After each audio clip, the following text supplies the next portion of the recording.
by then to not be able to stand for this.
online at home. Today I'm Jan Apland-Curtis, your worship leader, and today we have a fascinating topic that Reverend Robin will be speaking on. Her sermon is titled Debunkbot and the Crack Realignment, and she will examine how conspiracy theories take hold, the impact on society, and how we can handle these ideas as they pop up.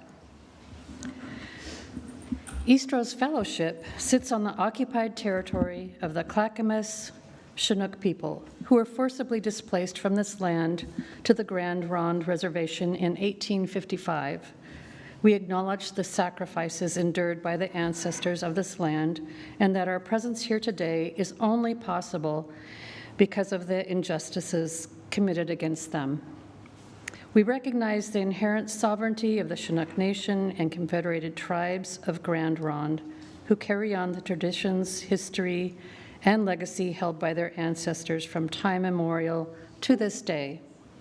We seek meaningful relationships with these communities that foster repair. Now we will take a moment and greet each other, both here in the chapel and online. So we'll start out by standing up as you can and turn and wave towards the camera to our friends at home, and then you can greet each other here in the chapel.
We'll have more time for visiting during coffee and tea after the service.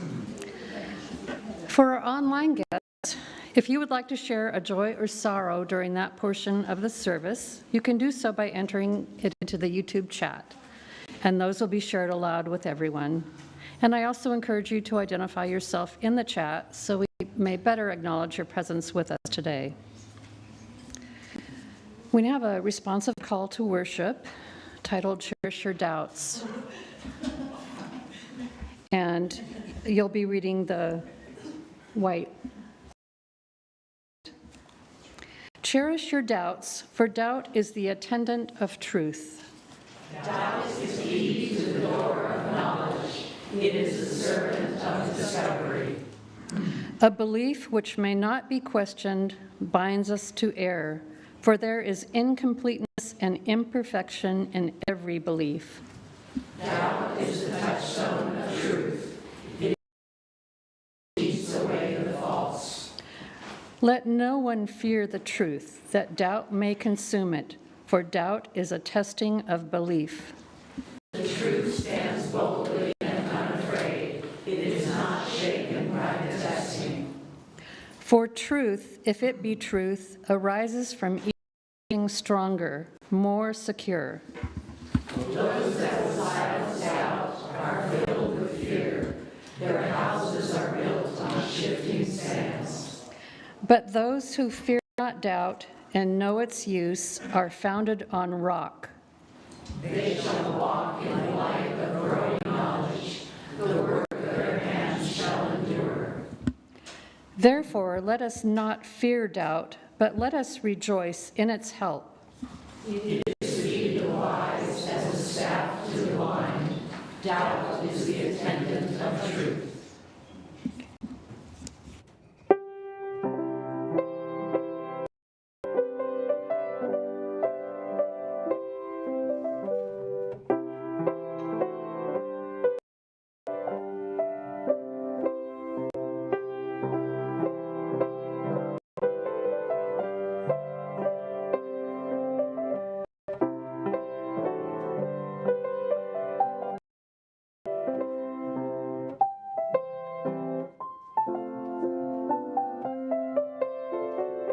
ink. Daggers and cloakery, fake fairy folkery, all politicians belong in the clink. Moon landings, COVID, Elvis and die, climate change, doomsters, we're all gonna fry. Lies, hocus pokery, practical jokery, fake news to lead us in a right merry dance, mirrors and smokery, hokum, misspokery, invoke John and yokery, give truth a chance. Opening hymn is number 290 in the gray hymnal. Bring, O past your honor, and the words will be on the screen. There's a gray hymnal and a teal hymnal, and this one is in the gray hymnal, number 290. Please rise as you are willing and able.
Played telephone. We played telephone on one of the Sundays. I think we probably could do that. So telephone is and someone starts by whispering a secret message. The first person leans over and quietly shares the message with the next person, and they whisper it to someone else, and on it goes. But the funny thing is, when the last person finally gets the message, it's completely different from how it started. So maybe my favorite food is pizza, somehow turns into my foot is dizzy. And that's exactly what happens in our story today, called Telephone. We're going to meet some birds sitting on a wire, passing along a message from another, but each bird hears something a little bit different based on what they are interested in.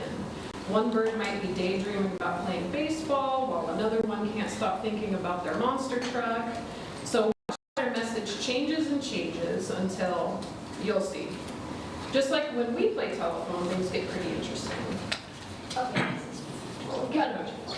so here we go. Telephone, written by Mac Barnett and illustrated by Jen Cordes. Tell Peter, fly home for dinner. Tell Peter, hit pop flies and homers. Tell Peter, prop planes are flyers. Tell Peter, put wet socks in the dryer. Tell Peter, are admired. Tell Peter, crocodiles are bad liars. Tell Peter, lobsters are good hiders. Tell Peter, my monster truck has big tires. Tell Peter, I'm too high up on this wire. Tell Peter, something smells like fire. Tell Peter, there's a giant monster lobster named Homer. He smells like socks and breathes red fire. His eyes blaze like stars, and he rides a crocodile that flies, and he's coming to this fire.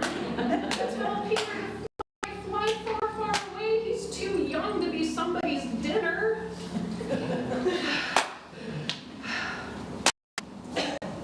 Hey, Peter.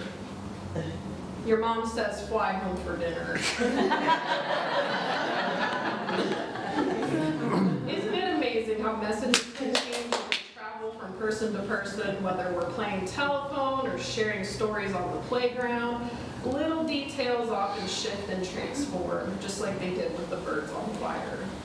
So before we say goodbye to Reverend Robin and the grown-ups, let's remember something important. When we hear a story or a little bit of news, it's a good idea to ask, where did this story come from? That way we know we're sharing real information and not a mixed up message.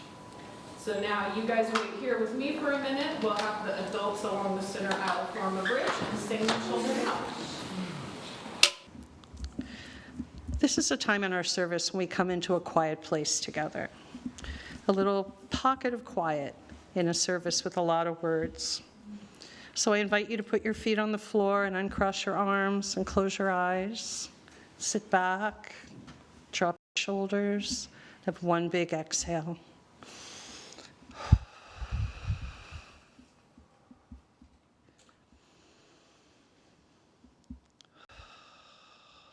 Relax your face, your forehead, your jaw,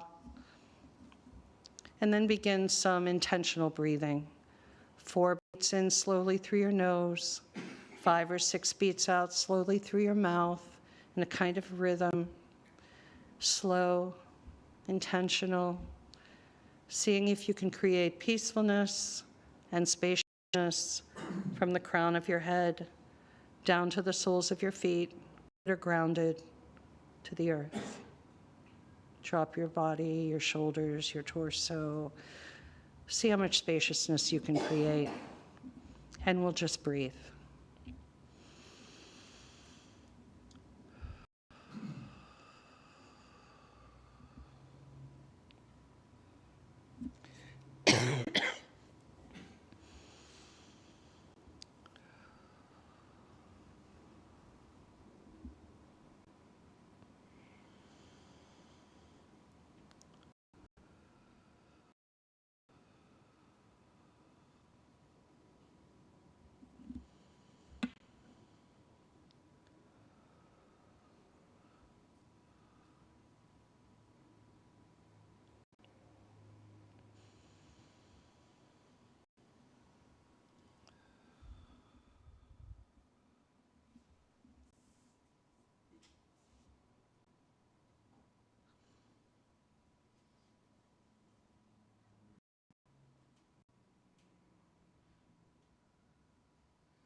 Marvelous truth. confront us at every turn, in every guise. Iron ball, egg, dark horse, shadow, cloud of breath on the air. Dwell in our crowded hearts, kitchens full of things to be done, the ordinary streets, our chapels. Thrust close your smile that we may know you. Marvelous truth, terrible joy.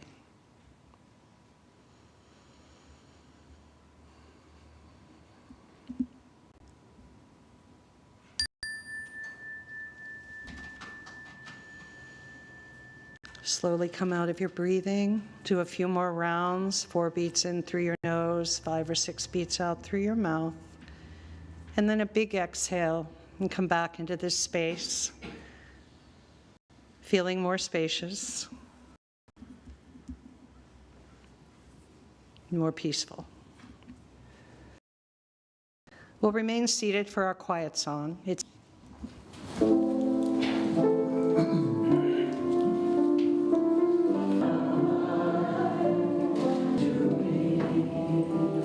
came to sink it. And Anastasia married a la mode. Paul is dead, although you might not think it. Check out his shoeless feet on Abbey Road. The Holocaust was just a Nazi picnic, devised by all the fakers from Big Pharma. Marilyn inhaled some poison lipstick. COVID was a deep state psychodrama, while Lucan was the brains on 9/11, and Jesus swapped his cross, a common thief. The truth is all at 6s or at 7s, or beggaring the borders of belief.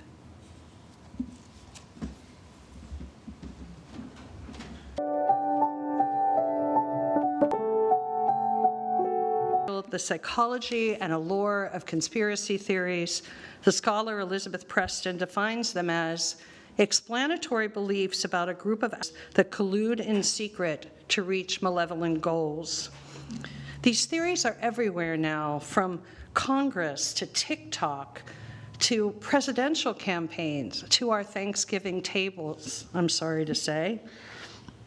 Pardon me, they range, to name just a few, from Satan-loving pedophiles operating out of pizza parlors with Hillary Clinton as their grand poopah, to Zionist financial takeovers, that's an oldie but goodie, to theories that the pandemic was planned to control us with vaccines and enrich Big Pharma, that the election was stolen, who could miss that one, and 68% of Republicans still believe it, or that the recent California wildfires were intentionally set with a laser to clear land for a railroad company. Even when fire experts explain that this doesn't make any sense, the theory persists like a bad rash. One of the most notorious is that climate change is a hoax whipped up by corporations to control what we eat, how we heat our homes, and what we drive. Interestingly, these theories about powerful groups controlling natural disasters points to the all-too-human urge to find someone to blame, to quell our anxiety and uncertainty, in this case with a bonus of denying climate change. But no, the White House does not precipitate hurricanes or floods unless you take into account the very real consequence of climate policies. Once you start tumbling down the rabbit hole of conspiracy theories, you see that hardly a group is left unscathed, albeit some groups are targeted more than others and always have been. Centuries ago, the theory was promoted that Satan settled Native Americans here, that they were the spawn of evil. That was quite convenient, as white settlers cloaked in Christianity raped and pillaged at will. More recently, very recently, in fact, so recently that the date on this was 2024, we hear the theory that Native Americans are plotting to take over the Department of the Interior and abolish all the state lines in the western United States. People believe these things. Conspiracy theories about Jews have always formed the crux of anti-Semitism. African Americans are alleged to carry different diseases that will infect and eradicate the white population. LGBTQ citizens are hell-bent on converting your child to a queer lifestyle and changing their gender in school bathrooms.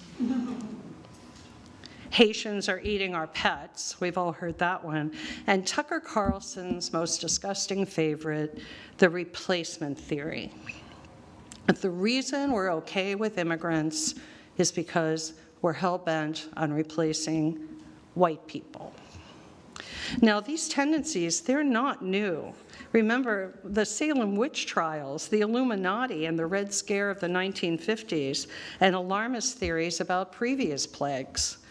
What's different is that we had a president who now wants the job again, who is a bona fide conspiracy theorist.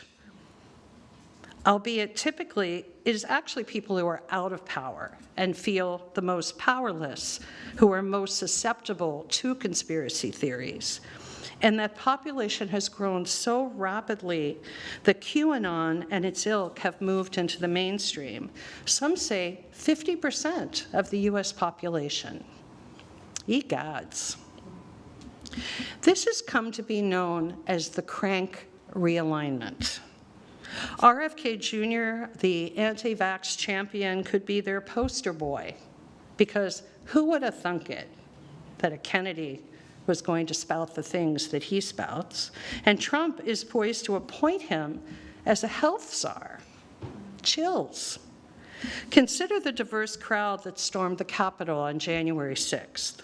Lawyers from Houston, farmers from Nebraska, maybe your neighbor here in Gresham, a florist from New Jersey, that shaman guy with the horn helmet, and good old boys carrying Confederate flags. It's not so fringy anymore, is it? Aligning with groups that believe these theories, it creates a tribe-like environment that not only confirms bias, but provides compatriots in an often lonely world. We're all looking for that, for compatriots. Especially during the isolation of the pandemic, folks were hungry for ways to feel less isolated, and internet rabbit holes were just the ticket. People will seek community where they can find it and where they are accepted. And we would do well to remember that in our own community. This past week, in addition to lots of reading and pondering, per usual, I stumbled upon and watched the first 2 of 6 episodes of a documentary series called Shadowland. It airs on Peacock, and it's a collaboration with The Atlantic magazine, who originally wrote the series of articles the documentary is based on. And after 2 episodes, I am rattled, but it's very good, and I will go back to watch the rest of it. The series explores the world of conspiracy theories in remarkable depth and detail. The enemy for the conspiracy theorists are often educated experts who tend to be more progressive than conservative, people more like us. Facts and knowledge matter, but they have taken a back seat here to a culture and class war that rejects fact as political perspective. Moreover, paranoid populism repels the talented, educated people whom you would need to create and sustain a functional society, and that is very alarming. Episode 1 begins with the story of Pauline, a pizza shop owner in rural, small-town Pennsylvania. She worked for Kmart for 17 years and lost almost her entire retirement savings when the stock plummeted from $30 to $5 overnight, all while the CEO left with a golden parachute. Understandably, this sowed seeds of contempt and mistrust. So Pauline bought this pizza parlor, and when she was ordered to shut it in March of 2020 because of the pandemic, she slipped further and further down the rabbit hole. She mentions the global deep state, the Vatican, royalty, something called the 13 families that I need to look into more, and naturally, George Soros. He always gets mentioned.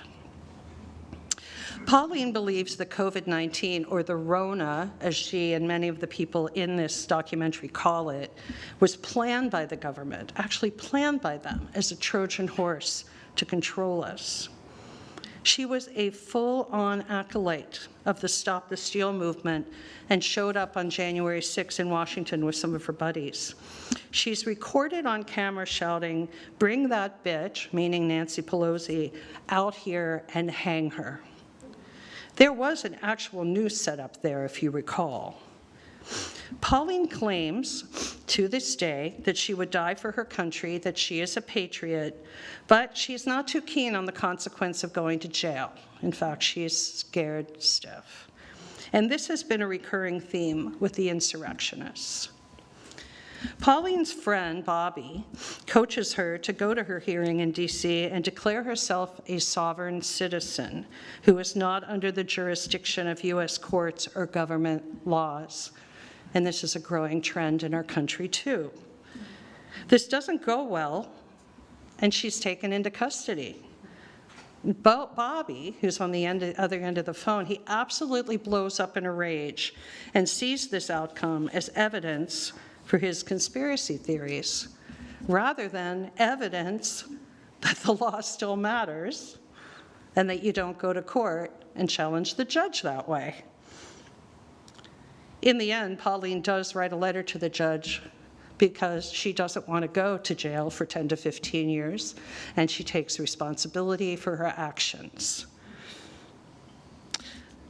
The documentary very effectively lays out how the world of conspiracy theories has become a profit center. It traffics in what's called fear porn by selling the truth in subscription newsletters and by hustling products that are meant to improve health, when often these are quack supplements. Alex Jones perfected this technique with his InfoWars, and then he lost his ill-gotten fortune when his heinous false flag theories about the Sandy Hook massacre were debunked, and he was found liable for millions to the grieving families. There's a character in the documentary who calls himself the vaccine police, and wow, what a sham artist. He's been arrested a few times, and he goes from town to town giving speeches about the vaccine, where he gives away little bottles of chlorine dioxide for people to drink. And this is bleach. People have died, but he keeps doing it. And all he asks is that people make donations to his cause. And he's collected around $120,000. Scholars who study conspiracy theories tell us that fear sells, anger sells. And these things, they are manufactured and sold. They call it malign and monetize. The classic line is something like, you should be angry and fight because of fill in the blank. I'll be your leader and your champion, all for a small donation of $47 a month. In some cases, the internet famous, sometimes they're criminals who have become pastors. It's an interesting group of people. The internet famous don't really care about the truth, but rather they love the attention and they love the profit. There's often like a kernel of truth in the conspiracy theories, just a kernel of truth. But like a game of telephone from our children's message today, by the time it gets to the end, it bears no resemblance to the actual truth. What about you? How many of you, you can show me with your hands, took the Debunkbot.com quiz before today? Yes, it was quite fascinating, wasn't it? You can still do it. Debunkbot, it's an AI chatbot designed by MIT researchers to effectively persuade users to stop believing unfounded conspiracy theories. It's quite extensive. I found it absolutely fascinating. It engages in a genuine, respectful, fact-based dialogue with you based on your responses. When I said that I value both doubt and critical thinking, type that in, the AI chatbot responded, quote, "It's commendable that you value both doubt and critical thinking. Doubt can be a powerful tool. It encourages us to ask questions, to investigate, and not to accept things at face value. It's a fundamental part of the scientific mindset and guards against gullibility." Gosh, thanks. In the end, I was judged somewhat susceptible to conspiracy theories, an outcome that didn't surprise me, since I actually saw the quiz as ferreting out whether the participant was open to being influenced and willing to consider new ideas, which is interesting riff on believing conspiracy theories. They're just kind of a veil apart, right? In actuality, the research shows we are all equally suspicious, according to researchers, and I love that in a way. It is intoxicating to believe we have a little piece of the truth and that we can prevent bad actors from acting badly, because we receive an actual dopamine hit. It's what we do with our suspicions that matter. We're meant to see patterns in the world, patterns of events, patterns of thinking, all sorts of patterns. Yet those who believe outlandish ideas and conspiracy theories see patterns that aren't there, drawing connections between such things as hurricanes and hepatitis. After all, we Unitarian Universalists are the cherish your doubts people. That's what we're all about. Possibilities over certainties, questions over answers, the frontier of new ideas. Not just blindly accepting what we're told. If you consider the words we spoke earlier in our responsive reading, number 650 in the Gray Hymnal, you can take it out and look at it again if you want. It was tailor-made for today. Couldn't this responsive reading be adopted by conspiracy theorists with a touch of acid thrown in as their manifesto? Cherish your doubts.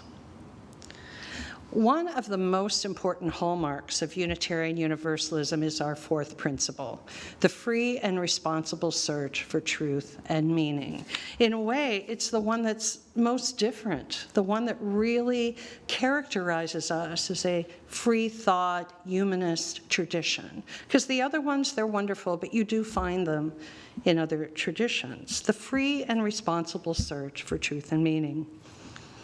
An early differentiator of early Unitarianism, like in the 1830s, let's say, was what was called the right to private judgment and the freedom of conscience in making decisions and forming beliefs. And boy, this was a new idea. QAnoners and the tinfoil hat set would see themselves in those attributes too, wouldn't they? But in real time, their search may be free, but not so responsible when public safety and death threats are involved. One can end up cherishing their doubts with such toxicity that those beliefs threaten not only the truth, but the people who disagree with the resultant conspiracy theory. They wanted to hang Mike Pence and Nancy Pelosi on January 6th. People died that day. You know, radicals on the left have done damage too. Let's not pretend. Can we consider whether Michael Moore advances a conspiracy theory about weapons of mass destruction, for instance, and we accept that as more plausible because he's a liberal crank? This isn't merely a thought experiment. It's worth considering. Now, the Debunkbot chat box is nothing if not educational. It's a little life coach, and it offered me some techniques for engaging in dialogue with individuals who buy into conspiracy theories. It sure sounds simple enough. Listen actively and show empathy. Present facts clearly and calmly. Encourage critical thinking. Advocate for respectful engagement, and report threats. Now, the wise ZenBot tells us, ultimately the goal is to create an environment where a reasoned exchange of ideas is not only possible, but becomes the norm. And this requires patience, persistence, and the collective efforts of those who are committed to the principles of critical thinking and evidence-based reasoning. And I believe we can get back there.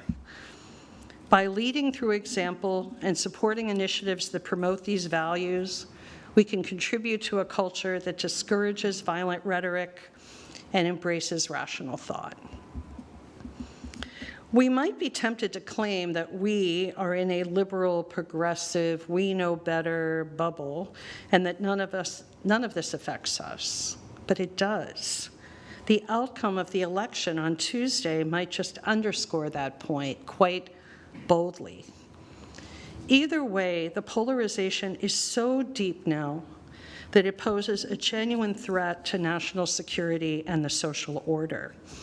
And next week, in what is perhaps could be seen as a part 2 to this sermon, we'll ask that very question. Regardless of the results on Tuesday, are we heading towards a civil war in America? With all hope that democracy and reason will prevail on November 5th, I say blessed be, blessed we, and amen. Our closing hymn is number 112 in the gray hymnal, Do You Hear? Please rise as you are willing and able.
Each week at Eastrose, we take an offering to support the church and to share with a community nonprofit.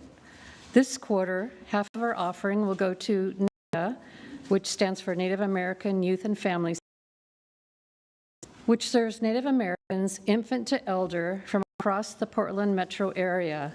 Their aim is to enhance the diverse strengths of their youth and families in partnership with the community through cultural identity and education. They believe that traditional cultural values are integral to remaining sovereignty and building self-esteem. NAYA values respect for the environment, places the community before the individual, and involves elders. They promote healthy living through positive alternatives to high-risk behaviors and values of sobriety, family stability, culture, active lifestyles, and education. Attending online, you may donate by visiting our website and clicking the donate button, or you may scan the QR screen. If you are here for the first time, we invite you to let the basket pass and truly be our guest. The gifts of our congregation will now be most gratefully received.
And now please. Thank you so much. You all have been so lovely, and what a beautiful service you have. Thank you for bringing me in earlier, but we have our gala is actually next Friday, which I'll talk a little bit about, and I prepped the appeal speaker. So she works 4/10s, so we have to really pack it into the weekends. So I'm with her as much as possible. But let me tell you a little bit about NAYA. As Karen stated, my name is Tamara. I'm a member of the Laguna Pueblo tribe. I use she, her pronouns, and I've been at NAYA since 2010. So while I'm currently the Chief Operating Officer, I'm the inaugural Chief Operating Officer, because our organization, like many nonprofits, just continues to grow, and we didn't necessarily have all the systems and infrastructure needed. So our previous CEO created the COO role, but I come from programs, so I'll talk mostly about programs because that's what y'all care about. And I'm so grateful that you shared a little bit about our mission and who we are, because it'll save me some time, save you some time. So I'll skip over the mission, which I'm very proud that I've had memorized for many years, thanks to our Native Knowledge Bowl, which is just a fun way to get staff to know a little bit about Native history. But I'll share a little bit about our organization's mission, our vision, and our values. But one thing that I wanted to get started with is just to let you all know we really do value the part of our mission that states that we do our work in partnership with the community. And so we're just so grateful. Giving is a core value, one of our core values. We have 10 core values, and just so grateful that organizations like yours reach out to us and say, hey, we want to partner with you. We love that. Like I said, it's literally how we do our work. It's how we grew from an organization in the 70s that was just volunteer put together. Elders, parents said that we needed a safe place for Native kids to go and at the time play basketball. We quickly added tutoring because you got to stay eligible to play sports, right? And that was actually our first funded program was tutoring. So, and that's still a staple of what we do in our after-school programming today. So I'll tell you a little bit about NAYA. You covered the mission, so thank you again. You heard a little bit about our vision as well. I'll talk briefly about our values, which were community-driven, so staff, elders, volunteers, even students, young people, actually came up with our 10 core values, and our tagline is youth-centered, family-driven, and elder-guided. And the very first room at NAYA is our elders' room. So they have their own room. They can go and get a couple of meals a day. During the pandemic, we were delivering those meals to them literally the very first day that we were closed. We were making meals, serving about 2,000 meals a week, getting those out to our community. Also our students that were in after-school programs that were kind of far from where the food banks maybe that were near them were at, nearest them, I should say. So you heard our mission, enhancing the diverse strengths of our youth and families in partnership with the community, of course, through cultural identity and education. Our main campus actually isn't too far from here. We're over on Columbia Boulevard, and we're very fortunate. We have about 10 acres of land, which our elders said we needed to buy that property.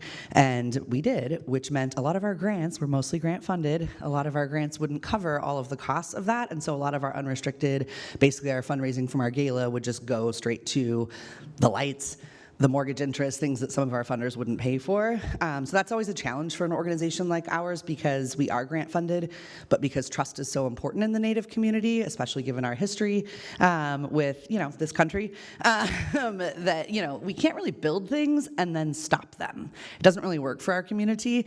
So if we start a GED program, which I did, I think in 2021, me and my team at the time when I was Youth and Education Services Director, we knew we needed one. There was only about a year and a half of funding, so we knew it was a risk to go for it because it meant we're on the hook if the state doesn't continue funding this. We have to figure out how to keep funding it because the community will expect it.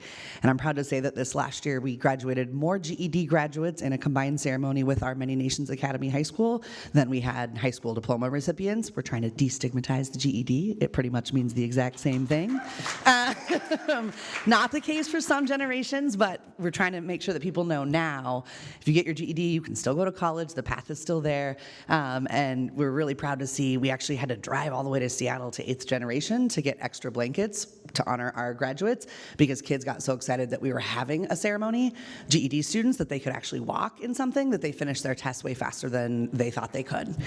So that was really special. We kept ordering more, and then we still had to go to Seattle last minute. I was like, I support this.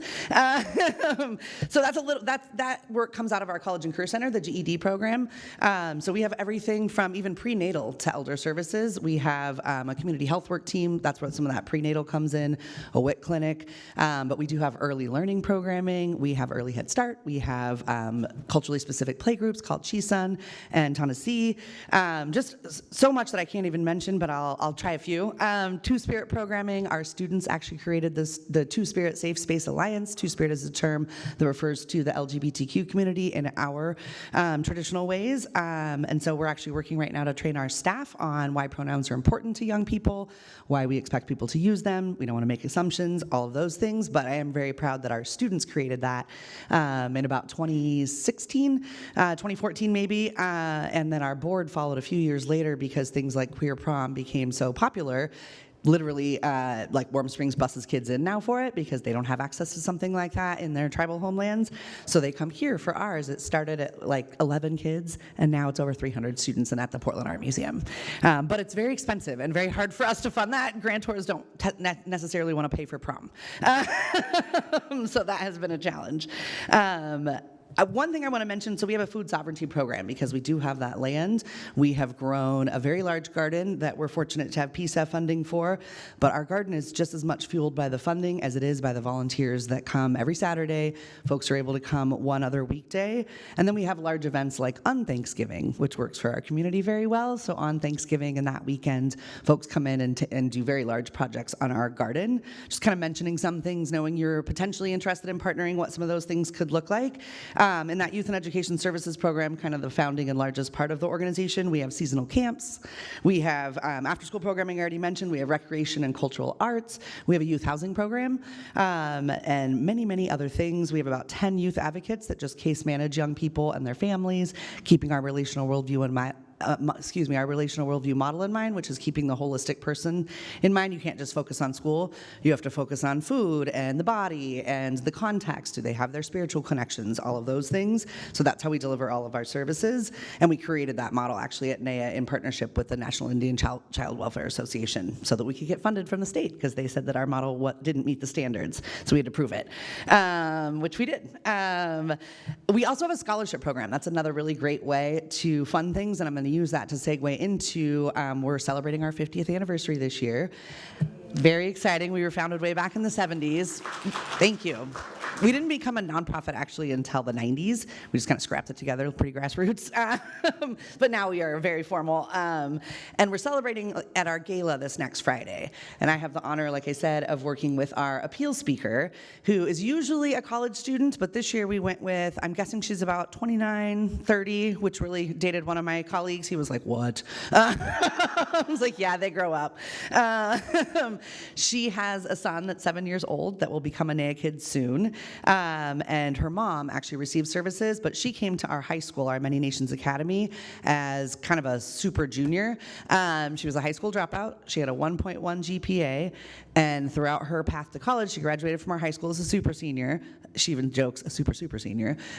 She was almost 20, and then she went on to First Portland Community College, got her associates, was a 4.0 student, got her honors program, and she got a lot of that training out of an intensive college prep class that I once was able to run. And she joined that class and learned that she was good enough. And she'll be telling her story to our audience of about 500 folks this Friday that really relates back to, it was NAYA that helped her overcome imposter syndrome, NAYA that helped her realize that she could do it, that she was smart enough, that she was a good student. And she's actually now got another associate's in dental hygiene from Mount Hood. Then she went on to get her bachelor's from Oregon Tech. So she has her bachelor's in dental hygiene. She is the lead hygienist at her work and wants to go back and get her master's so she can teach at a higher level than she can with the bachelor's. And all of that is, a high school dropout that had a 1.1 when she found us, and elders sent her to NAYA and said, you need to go to school at NAYA. And that's how we got her. So we're really proud of stories like that. We have a lot of stories like that. But the only way she could actually start her program at Mount Hood, they had this really weird system where you had to buy your instruments for the dental hygiene program before financial aid was dispersed. So she thought she wasn't even going to get to make it.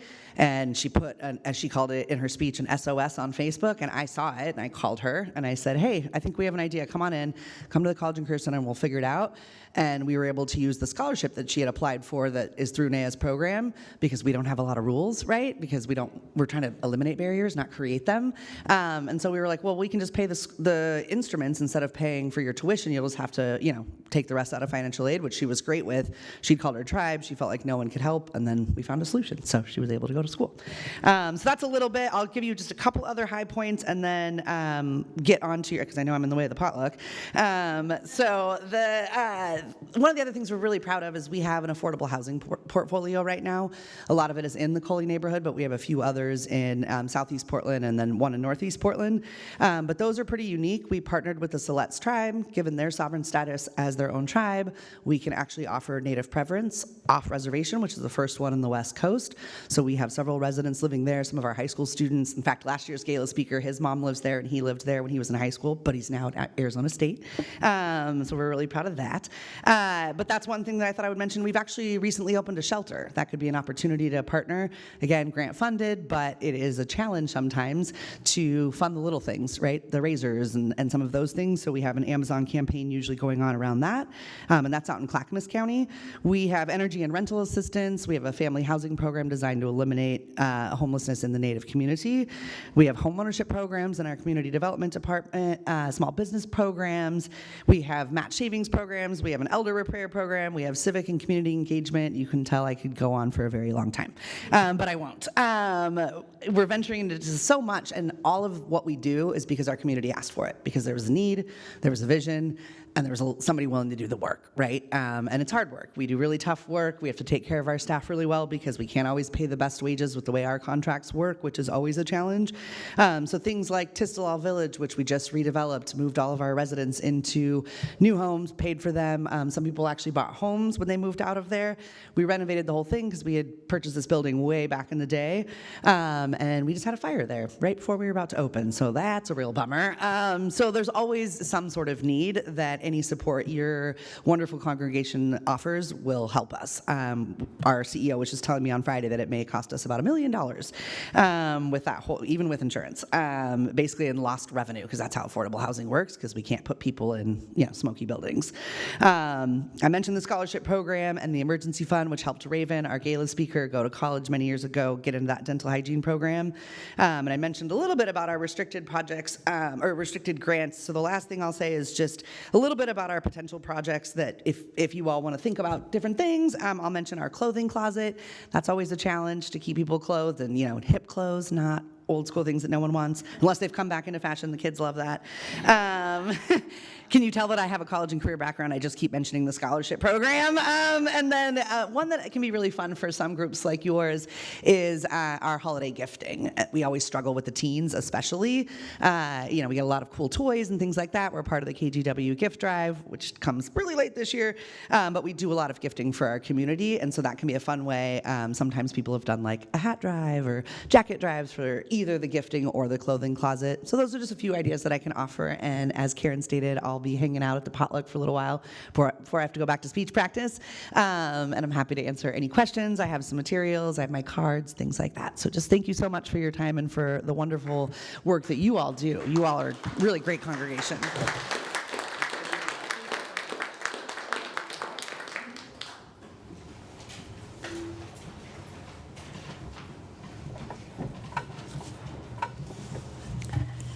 We'll now extinguish the chalice with these words. We extinguish this flame to remind us love is in the center. As we explore and rest, engage and heal, love remains the center. When all we can see is cold ashes, love remains. So I want to thank Tamara for her very inspiring overview of what NAYA is doing. I couldn't be more proud that we're giving half of our collection to your organization, and I hope we can form a stronger collaboration with you, attend some of your events, get to know the people who are part of your world, and really form a relationship. And, maybe the gift-giving drive would be something we could be part of. If we'll talk about it more at the potluck. So,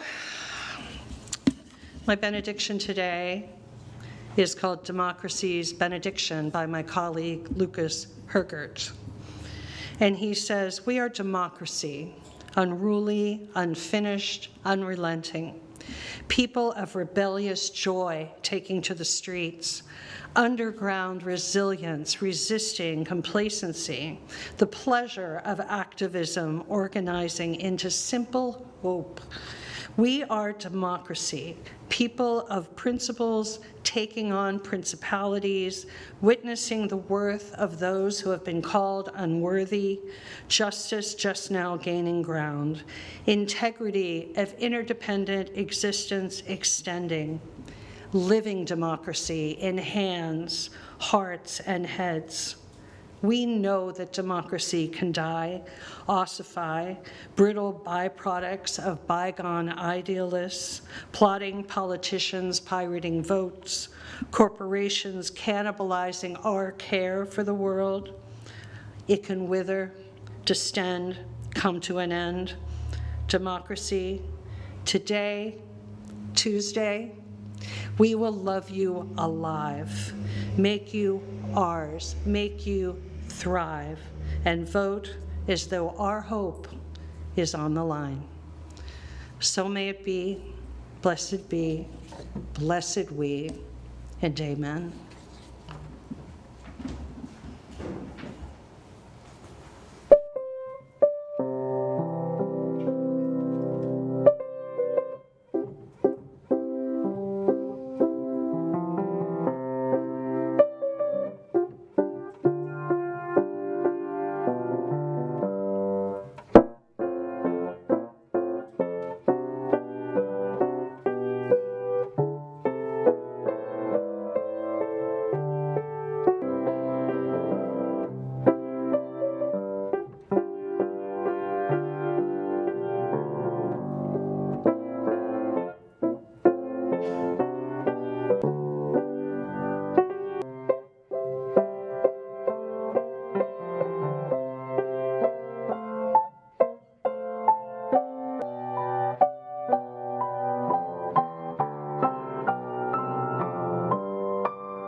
on Tuesday at noon, Election Day, so it might be a nice way to cope with stress that day.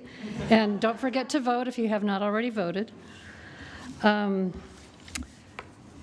Let's see, an announcement from Kim. There will be a flash march for a free Palestine on Thursday, November 7th, starting at 2 on the North Rosa Parks Way and I-5 overpass. And you can talk to Kim if you're interested in that. And she's got her hand, she's waving her hand. See, from Tyler, the choir will be meeting tomorrow night, Monday, November 4th at 6 p.m., getting ready for a performance then the following weekend, or the following Sunday, I believe. Not, is, Are you performing on November 10th? Yes. We got a piece. We got one song. Oh. Don't forget to. so a surprise. Oh.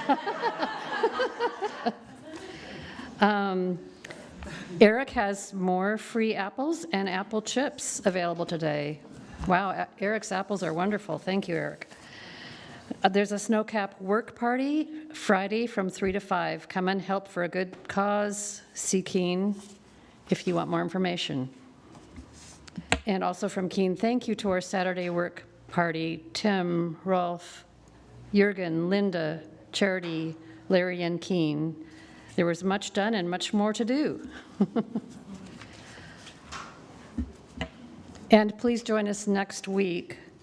Reverend Robin has another very good topic post-election. It's titled, "For God and Country, Are we headed towards civil war in America?" A lot to think about. So thank you everyone for coming today and hope to see you back next week. And please stay for potluck and coffee.